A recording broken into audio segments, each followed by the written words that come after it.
2023లో global summit అని జగన్మోహన్ రెడ్డి గారు పెట్టారు. దీంట్లో 340కి పైగా ఇన్వెస్ట్మెంట్ ప్రపోజల్స్ వచ్చినట్టు, 13 లక్షల కోట్లు విలువ చేసే పెట్టుబడులు వస్తున్నట్టు, దీనివల్ల 6 లక్షల ఉద్యోగాలు వస్తున్నట్టు అప్పుడు వైసీపీ ప్రకటించుకుంది. జగన్మోహన్ రెడ్డి గారు ముఖ్యమంత్రిగా ఉన్నప్పుడు 13 లక్షల కోట్లు విలువ చేసే పెట్టుబడులు వచ్చాయా? జగన్మోహన్ రెడ్డి గారు చెప్పుకున్నట్టు ఎలక్షన్లలో 20 లక్షల ఉద్యోగాలు మన యువతకు జగన్మోహన్ రెడ్డి గారు ఇచ్చారా?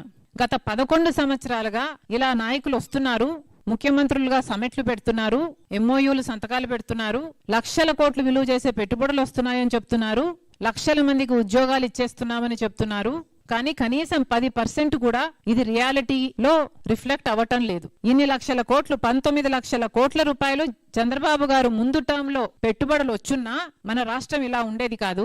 లేదా జగన్మోహన్ రెడ్డి గారు ముఖ్యమంత్రిలో సమిట్ లో సైన్ చేసిన 13 లక్షల కోట్లు విలువ చేసే పెట్టుబడులు వచ్చినా మన రాష్ట్రం ఇలా ఉండేది కాదు, ఎప్పుడో అభివృద్ధి చెందేది. చంద్రబాబు గారి టైంలో 30 లక్షల ఉద్యోగాలు వచ్చున్నా, జగన్మోహన్ రెడ్డి గారి టైంలో 20 లక్షల ఉద్యోగాలు వచ్చున్నా మన రాష్ట్రంలో ఈ రోజు 50 లక్షల నిరుద్యోగ యువత ఉండేది కాదు. ఈ రోజు వరకు కూడా మన రాష్ట్రంలో యువతకి ఇక్కడ ఉద్యోగం లేక బయట రాష్ట్రాలకు వలసపోతున్నారు. లేదా ఇక్కడ ఉన్న వాళ్ళు చిన్న చిన్న ఉద్యోగాలు అంటే గిగ్ జాబ్ లో లేక డ్రైవర్లుగానో రెస్టారెంట్ లో పని చేసుకోవడమో ఇలాంటి చిన్న చిన్న ఉద్యోగాలు చేసుకోవాల్సి వస్తుంది.